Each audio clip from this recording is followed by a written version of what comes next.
To all my dears बच्चों, कैसे हो आप सब। आई होप आप सभी अच्छे होंगे और अपनी इस छुट्टियों में पढ़ाई को पूरी ईमानदारी से अच्छे से ध्यानपूर्वक कर रहे हो। तो बच्चों, जैसा कि मैंने पहला वीडियो में आपके लिए पुनरावृत्ति के कुछ अभ्यासों को हल करवाया था, आज मैं आपके लिए लाई हूँ सीखो कविता के कुछ अभ्यास, जिसे आज हम हल करेंगे। ठीक है बच्चों, तो आप सब अपनी कॉपी पेंसिल लेकर बैठे और ध्यानपूर्वक मेरी बातों को सुने और जो भी मैं करवाऊँ उसे अपनी कॉपी में नोट डाउन करें, ताकि आप इसे अच्छे से याद कर सकें और अच्छे से लिख भी सकें। ठीक है,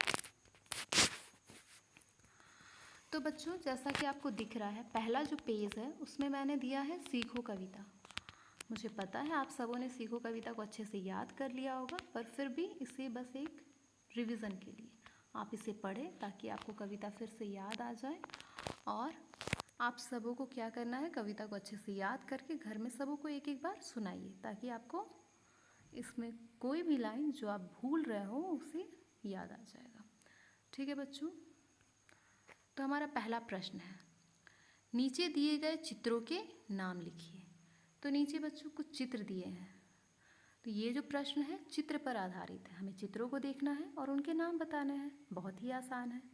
जैसा कि पहला चित्र दिख रहा है, ठीक है, जिसके उदय से सुबह होती है, जिसके अस्त होने से रात होता है, शाम होता है, तो उसे हम क्या कहते हैं, सूर्य, जिसका और एक नाम क्या है, सूरज।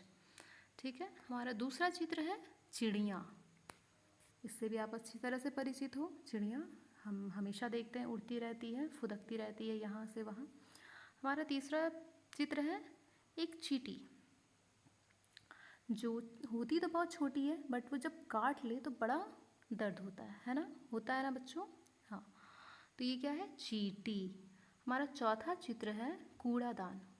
कूड़ादान क्या होता है, जिसमें हम कचड़े को डालते हैं। यहाँ वहाँ से चुन चुन कर जो भी कचड़ा है हमें एक कूड़ेदान में फेंकना होता है। ऐसा नहीं कि कचड़े को पूरे जगह पे फैला दिया और उसे कहीं भी फेंक रहे हैं, ऐसा नहीं करना। हमें सारे कचड़े को कहाँ डालना है, कूड़ेदान में।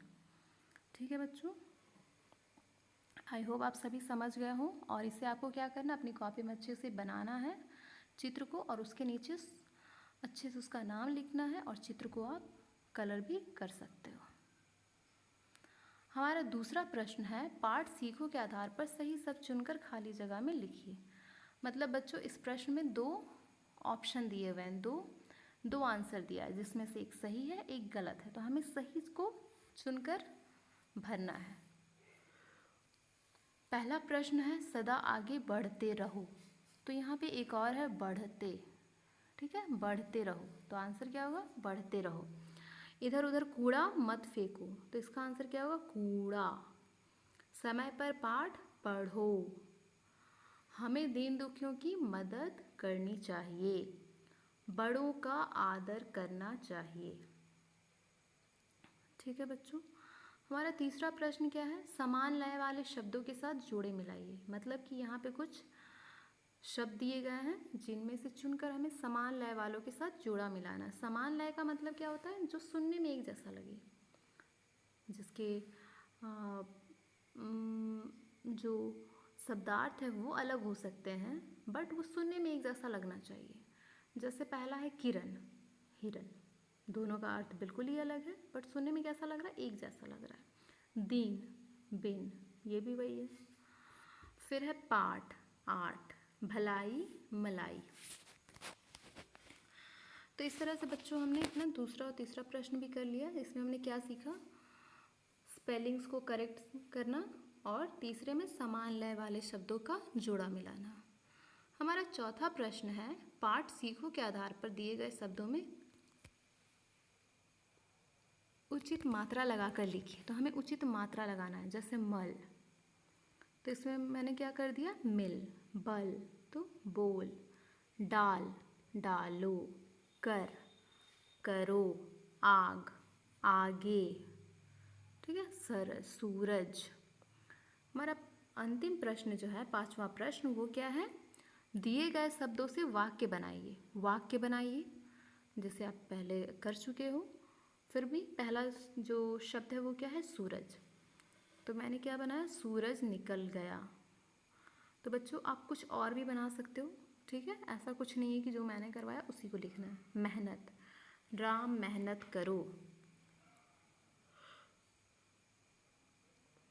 कूड़ा कूड़ेदान में फेंको। मैंने पहले ही बताया कूड़ा हमेशा कहाँ फेंकना चाहिए, कूड़ेदान में। दूसरों की भलाई करें। कोयल काली होती है, ठीक है बच्चों। तो इस तरह से मैंने कुछ शब्दों से कुछ वाक्य बनाए हैं। आप चाहो तो अपने मन से, अपनी इच्छा से कुछ और वाक्य बना सकते हो, बट उसका अच्छे से मीनिंग होना चाहिए। ऐसा नहीं कि कुछ ही बना दिया। तो ठीक है बच्चों, आज के लिए इतना ही। फिर हम लोग दूसरे वीडियो में मिलेंगे, दूसरे चैप्टर के साथ, दूसरे अभ्यास के साथ, उसको हल करेंगे।